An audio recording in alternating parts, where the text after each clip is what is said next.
Hello there. I've been upsetting some of my own supporters lately. It's not deliberate. I simply report on what I know. And if that happens to be about people that they like, then so be it. I say this because today's media influencer topic for discussion is one that is likely to upset, even alienate some people. But that is not my business. My job is to report the truth, and what anyone chooses to do with that information and how people choose to react is not my concern. So with that said, I ask you, what do you think of when I say Dr. Jordan Peterson? For a long time, my thoughts about him was to do with pronouns and the culture war. It was Dr. Peterson's outspoken stance on pronouns while a lecturer in Canada that made him first come to my attention, and I suspect many others too. He arrived at a time when the culture wars were in full swing. People embraced him because he was talking no nonsense, apparently unbiased, good common sense. Jordan Peterson is part of the new vanguard of social media influencers whose influence, far from being about mere pronouns, extends literally to war and peace. So a bit of background, first of all. Jordan Burnt Peterson was born in June 1962 in Canada. He's a Canadian psychologist, author, and media commentator. He's had an interesting history, but he's only recently come to fame, and that was, as I say, on the back of the issue of pronouns and compelled speech, which even I was impressed with him. It was at a time when absolute madness appeared to have taken over the world, and we were being told to call men women and women men, and people were being born in the wrong body apparently, and all of these things. And there was this voice that just came out, and he appeared to be completely unafraid of what was being said to him, which was really refreshing because so many people were just absolutely petrified about going up against the gender cult. So he's had a very interesting history, really. So what he started doing was uploading videos to YouTube and creating content around his idea of what makes a decent life and how we can all live more prosperously. Part of his documented public struggle is around his addiction to prescription drugs. For a so-called deep thinker, he claimed not to have considered the risks of such substance abuse and the type of drugs he was taking. An apparently naive person who is also so knowledgeable about all of humanity. This is likely to be a fairly long video because I need to acknowledge some of the people that Jordan Peterson has gathered around him in a very short period of time. And it's fair to say that we can largely judge people by the company they keep. And Peterson has joined together with some fairly reprehensible people. And I don't want to skimp on acknowledging who they are because I believe it contributes to the man who we are discussing today. It is fair to say I've not been an avid fan. I have not watched his every word. I found some of his videos loquacious, verbose, unnecessarily wordy. I've said this before, but like Russell Brand, like Vanessa Feltz, it is my experience that such people often use many words for manipulation tactics or to disguise the actual emptiness of the message that they are bringing through. And the only other time really that Jordan Peterson really came to my attention, and again, I think worldwide, was when he dealt with, well, he did a beautiful demolition of a particularly preposterously silly Channel 4 news interview in which Kathy Newman just came over really badly and clearly like she had an absolute set agenda. And the thing is, so Jordan Peterson represent this person who was going up against such sort of mainstream agendas. And honestly, people like me, we welcomed it. And this has been a really interesting period, by the way, because there's been so many people who have come through that gap of the culture wars. And bit by bit, we are discovering that they are not who they claim to be, right? But more of that as we go on. So yes, I had found him impressive to a degree as an interviewer, because I think his ability to come back quickly was good. I mean, it was needed, absolutely needed amongst this amongst a time when news interviewers and university students all appeared to have taken a gulp out of the woke buffet and were all talking pretty much gobbledygook. So it was so refreshing for somebody who cut through all that. So imagine my surprise when he turned out to be a C-19 jab promoter. And when he made this comment about how I've been jabbed, now just leave me alone. And so clearly this was not really quite the person that his audience thought he was, because what happened was he accumulated very quickly people who considered him to be someone who was fighting for our rights, for our freedom, and taking part in a jab agenda that has been coercive, in which people have lost their jobs and their livelihoods if they refuse to take it, is not about upholding the freedoms of this world. And that was the point when I thought, hold on, this guy isn't quite the thinker we've been told he is. He's jibbed up to the eyeballs and talking about it. And the fact is, the whole era of I've been jabbed around COVID was really, really bizarre. I mean, what other time in history have people felt the need to publicize their medical status, right? So we all knew it was an agenda, because there's no other reason why people would be publicizing this. People don't go online and say, I've just had my smear test. Well, some weird people might, but it's not a given. Whereas with the C-19 jabs, there were all manner of people publicizing their pictures on social media and beyond, saying it. So we knew it was an agenda. And clearly it would appear that Dr. Peterson was part of it. So that was when I started to look beyond his common sense and pronouns and see what he was really about. Then he pallied up with Israel's Benjamin Netanyahu, and it was clear to me what I should now start thinking about Jordan Peterson. And I'm going to share that with you now. So he had this incredible meteoric rise because he was just standing up for plain good truth. But like many people, he had other agendas going on. And it's a classic bait and switch in many respects, which I've talked about on a video that I did for GB News, and I urge you to check it out. Obviously not right now, but at the end of this video, perhaps on my YouTube channel. And it's classic bait and switch, and that is you lure people in with the promise of something, and then you switch and show them what you're really about. And that is what Jordan Peterson did. And after the October 7th Hamas attack in Israel that we heard about, and obviously lots and lots of questions about that. But given the forum I'm on, I have to be very, very careful about what kind of questions I'm asking about that, as you know, because the aim is that I want to continue being able to bring this to you on YouTube and not suffer any bans as a consequence of what I'm saying. But on the day of that happening, Jordan Peterson tweeted his friend Netanyahu and said, "Give him hell," which was absolutely abhorrent. And that clearly showed me that he was one of the warmongers. That's when it clearly showed me that, which was ironic, because this is a man who's come up on the back of Christianity. So he had this incredible meteoric rise, and we saw him everywhere. And even though he was talking about being cancelled because of his views, he had more attention, publicity, popularity, and money flowing in than pretty much ever before in his career. So that's the kind of cancellation I think most social medias would like to experience, a Jordan Peterson cancellation where you get to play at big concert venues and all around the world.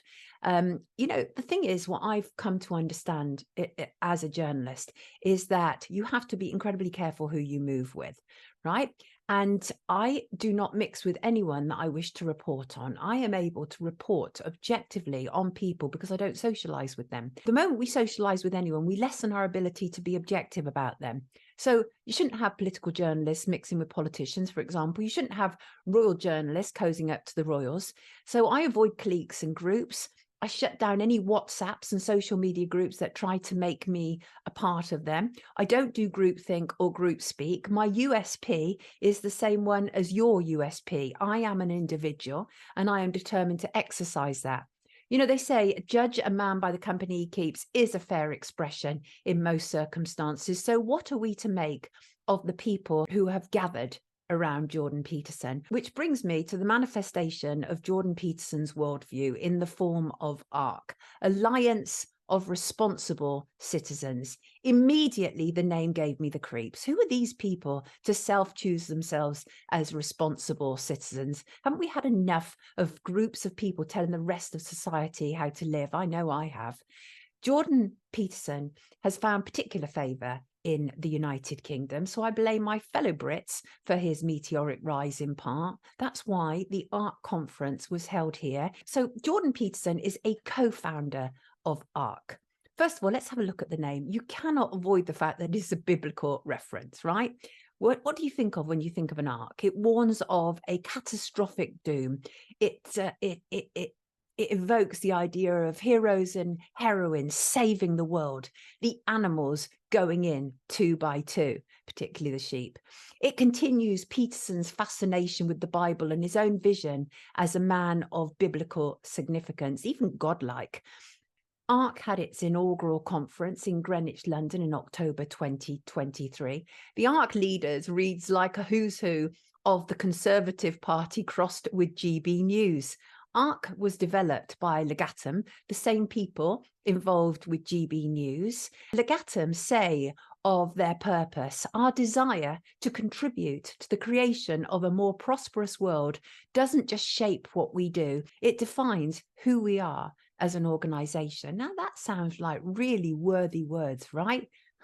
And that is the thing about words. People can say any words they like. It's the actions that are important, right? The CEO is one Philippa Stroud, who was Legatum's CEO, but she moved sideways to run ARC. And she said of this appointment, over the last few months, the Legatum Institute has been incubating a new project, the Alliance for Responsible Citizenship, ARC. I have been asked to take up the reins of this new initiative as its founding CEO, and it feels an enormously exciting opportunity not to be missed. Unofficially, ARC is being touted as the antidote to the Davos WEF World Economic Forum worldview, according to Jordan Peterson and the various people that they've involved as leaders.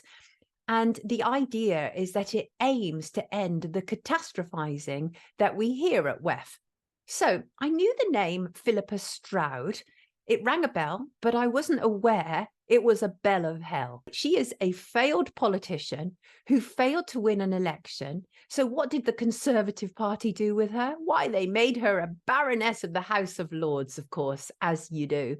Marvellous. More pigs at the trough. Philippa Stroud is a proud Christian who is married to a pastor. Unfortunately, she's the type who give Christians a bad name, in my opinion.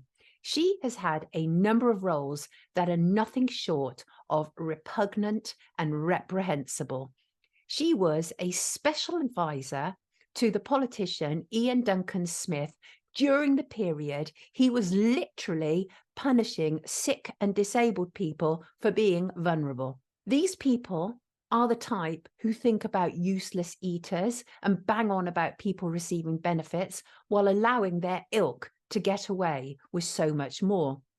She was also special advisor to the Prime Minister from 2012, a period during which David Cameron, who was the Prime Minister, was responsible for forcing through some of the social ills we are still experiencing now, including the privatisation of the NHS and the ideological hell that was austerity.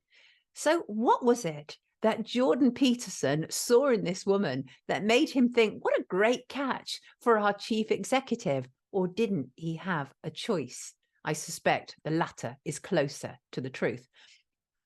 While she was still involved with Ian Duncan Smith, one of the most heinous politicians to cross my path, quite literally, in my experience as a journalist. And I was able to write extensively about what he was doing to vulnerable people via the Daily Mail, which was fantastic. I was literally the square peg in the round hole there.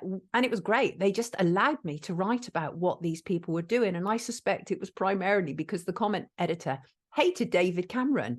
And so he encouraged me to, write whatever I wanted about David Cameron's Tory government, which is fantastic because I loathed them anyway and could see that it was literally anti-people.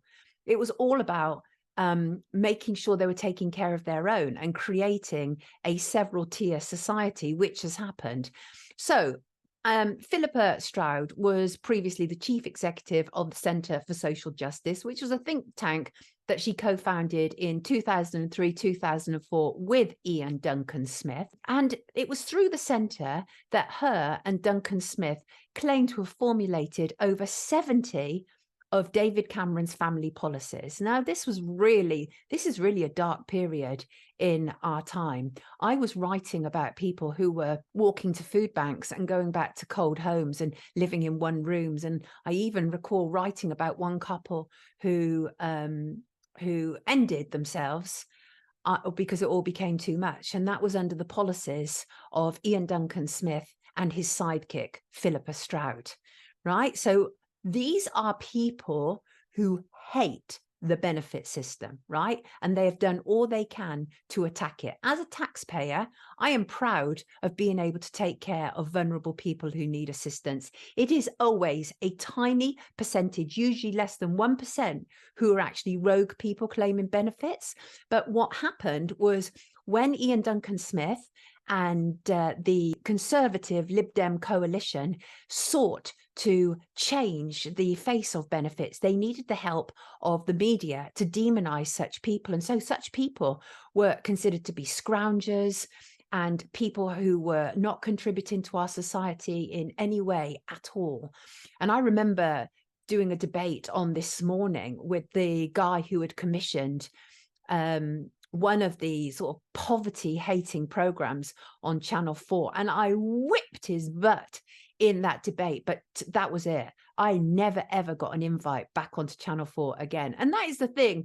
When you are prepared to stand up to people in your industry as a journalist, obviously it narrows the market of where you're going to get work, which is why so many cowardice people won't tackle these people. There are a lot of people who think Jordan Peterson is iffy, but they won't say it because they're hoping at some stage they can get some work with him. I'm not like that.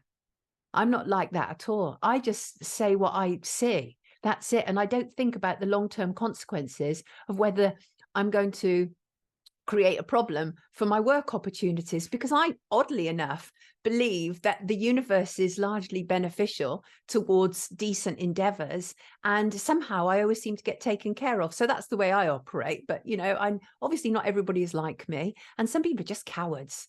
They will talk about others, you know, in the background and say, oh, he's really dangerous what he's doing to society and how he's trying to change it. But they won't say it publicly. Again, that's not me. And that perhaps is why you're watching this video, because you know I'm going to say it anyway, right?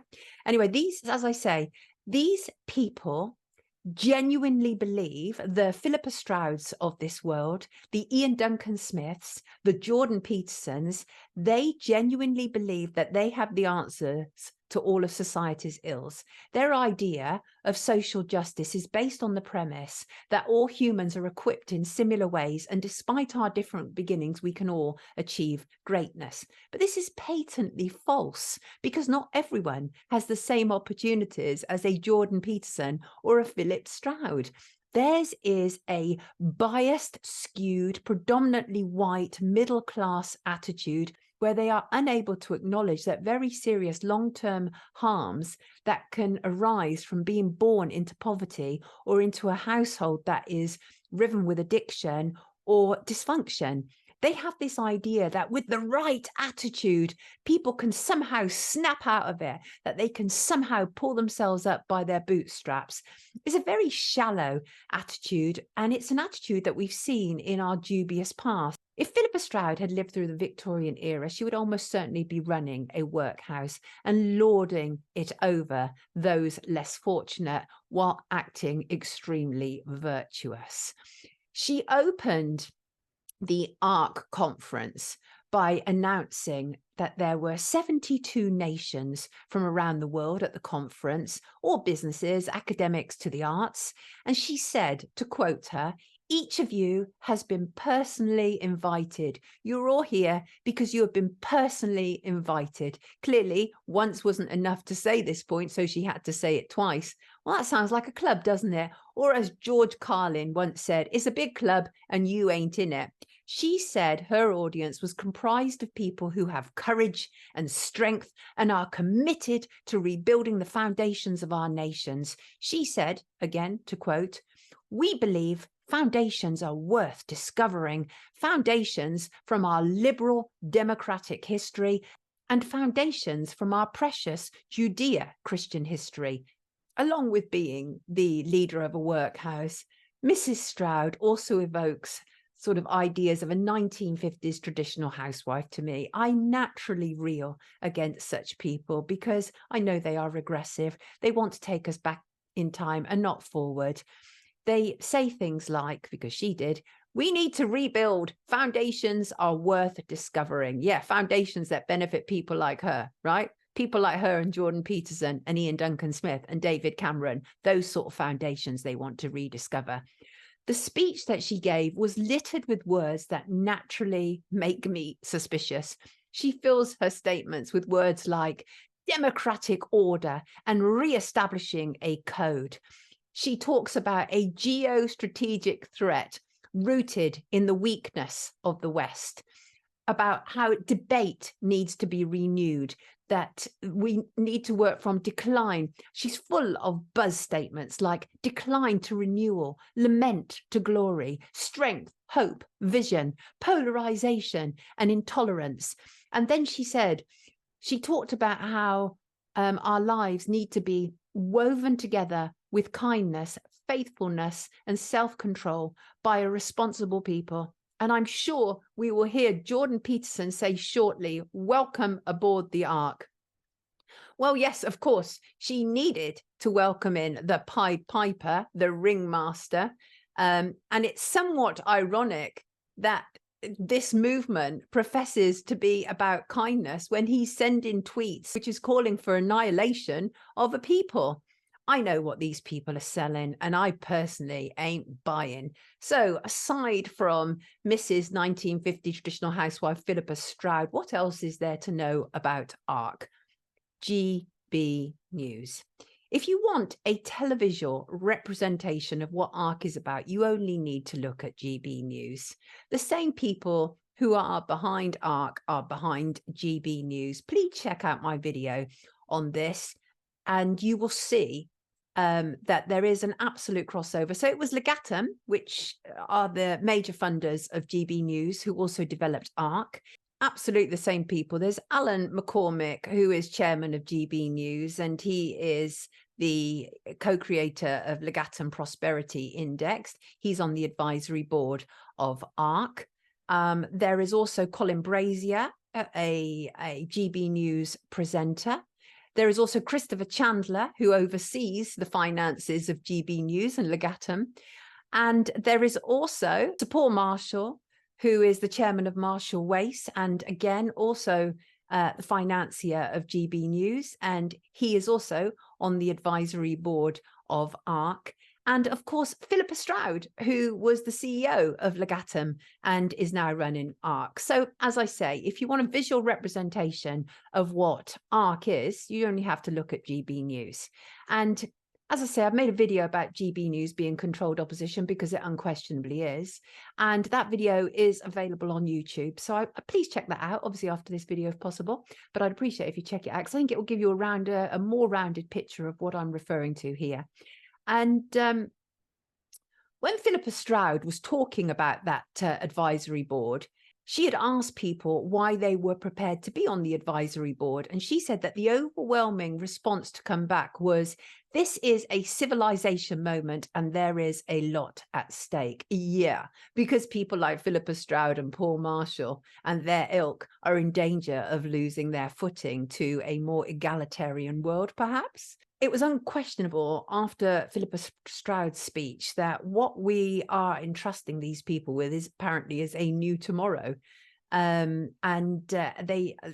are people who believe themselves to be above the flotsam and jetsam of the world. Who is ARC entrusting with this new tomorrow? What grand people shared their wisdom and knowledge at the ARC conference? Well, one of the keynote speakers was one Michael Gove. Michael Gove is a member of Parliament, a man for whom no lowly description could possibly be low enough. He is the Secretary of State of Levelling Up. Presumably that's after he and his colleagues have crashed our country to the ground in the first place. One can only assume that he was able to speak at ARC because he didn't have prior engagements at the Bilderberg Forum. Because yes, Michael Gove is a Bilderberg attendee. He attended in 2022 and previous to that. The thing about Michael Gove is even his own colleagues consider him to be shadowy and a dark manipulator in Parliament. This week, Nadine Dorries, whom I've met and who once reported one of my articles to the Daily Mail because I reported how she had employed her daughters to run her office at a significant salary. And it was true, but she reported me to the Daily Mail and they changed it.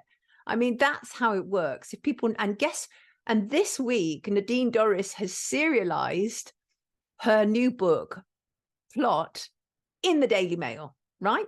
But she talks about Michael Gove. And actually, so the headline is The Poison Plotters in Number 10.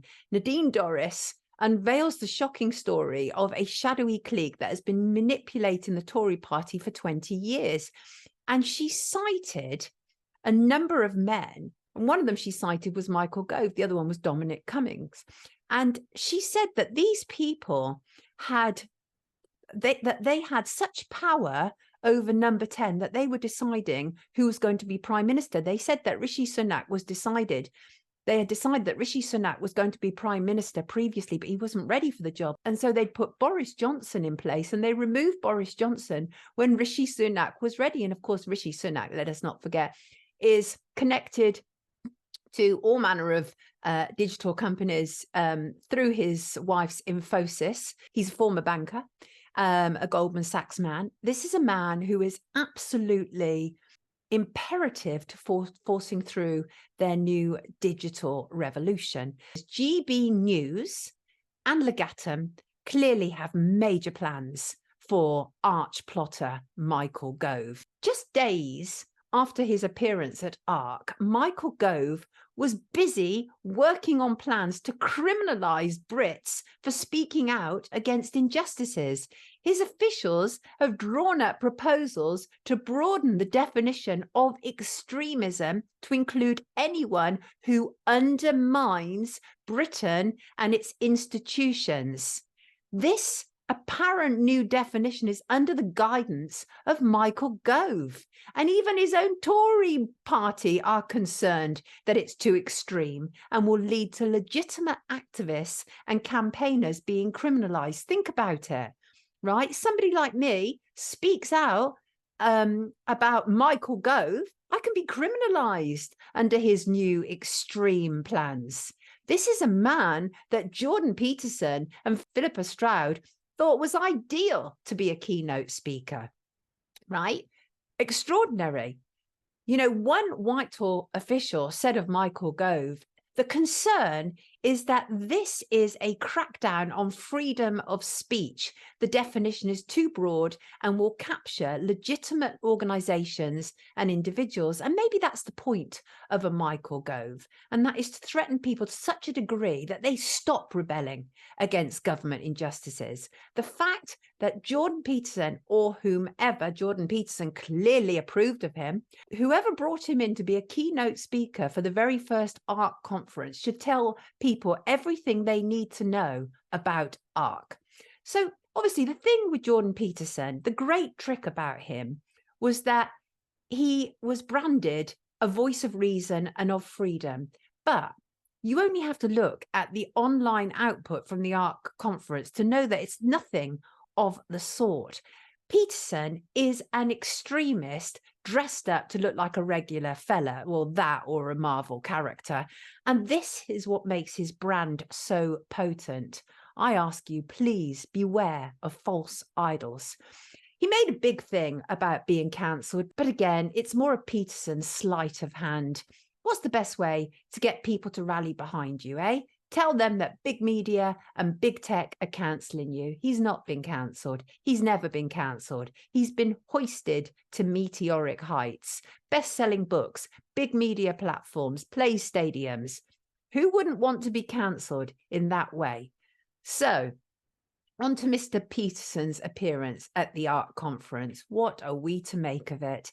Surrounded by yes men and women, Peterson got to swag around the stage like the second coming, and that is really how he fancies himself. This is unquestionably a man with a God complex, and we seem to be surrounded by these people who think they are above us and are better than us.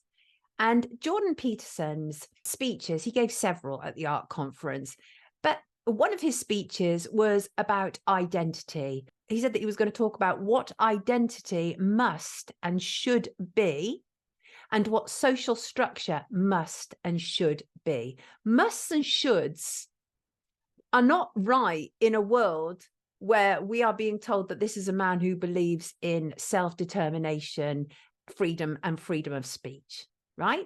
Musts and shoulds is a totalitarian, draconian approach to life.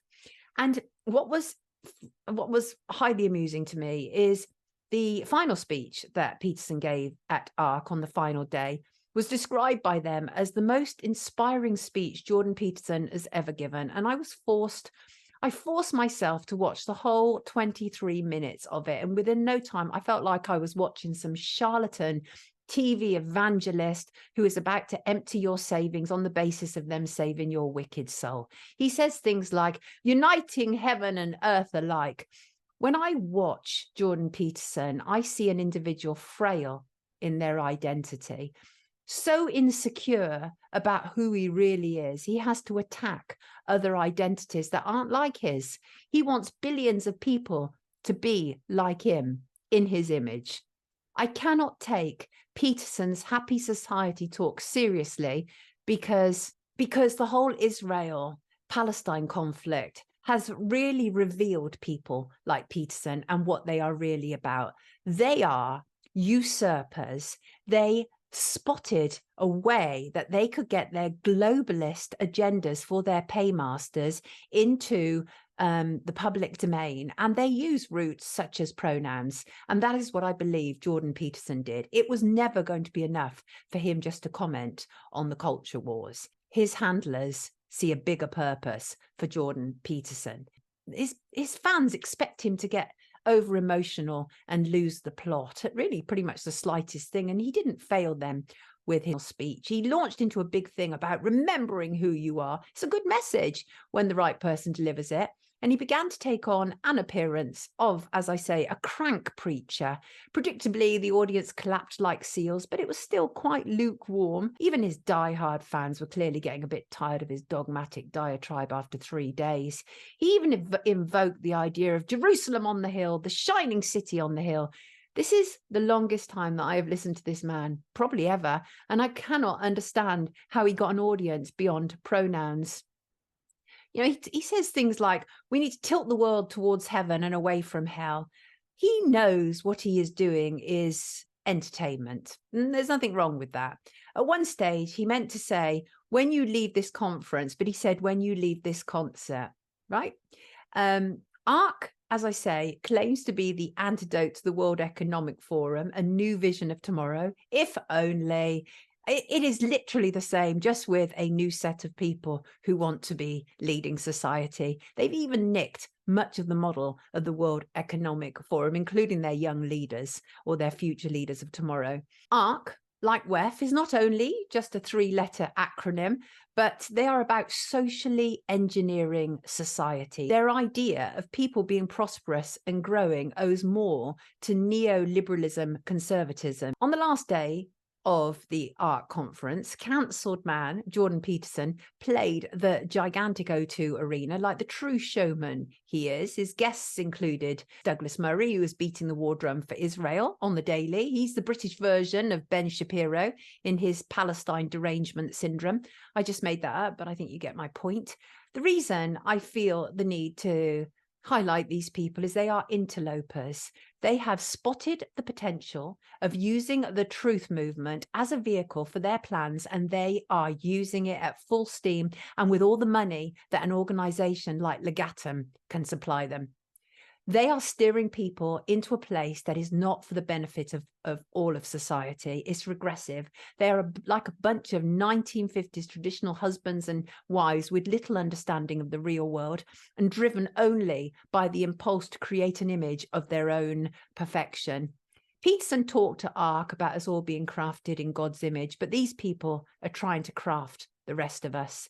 They think they are so much better than other people. They think that it is their duty to direct us poor plebs to a more wholesome, moralistic future. You know, I'm not going to take advice or guidance from people who promoted the experimental jab, who see the sick and disabled as commodity and useless eaters, and have no problem backing division, including genocide in parts of our world. These people, these ARC people, these Legatum people, these GB News people, they are all part of the same agenda. If this video does anything, it is to notify you of who they are and what they're about. They are there because they inherently believe themselves to be superior to the rest of us, right?